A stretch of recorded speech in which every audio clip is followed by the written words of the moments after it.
My name's Rex Lockman. I'm with Laramie County Conservation District. Today I'm here with Aaron Swallow from the U.S. Forest Service. We're on the Pole Mountain unit of the Laramie Ranger District of the Medicine Bow National Forest today. We're here today to talk about some best management practices, or BMPs as they're also referred to. Some of the different best management practices we've installed up here on the Pole Mountain unit are stock tanks like we have behind us here today.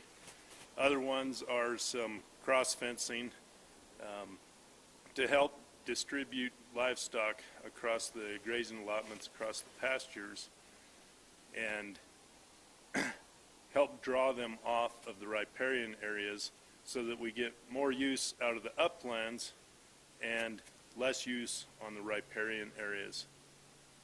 Installing these BMPs, we've worked a lot both with the grazing permittees on this forest allotment and the United States Forest Service, and I'm going to go ahead and turn it over to Aaron Swallow to give his input on what the partnership with the Conservation District has been.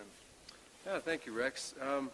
Our partnership with the Conservation District has been great, tapping into Rex's expertise with how to develop these springs, some of their local knowledge as far as the best places to maybe implement these BMPs, and also we get that input from the permittees as well. And just from a Forest Service standpoint, with dwindling budgets, it's ever increasingly more important to bring on as many partners as possible to help finance these important projects, and then, like I said, also just to tap into the local knowledge and local expertise.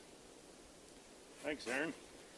And that's it for today's segment on BMPs on Pole Mountain Unit of Laramie Ranger District and Medicine Bow National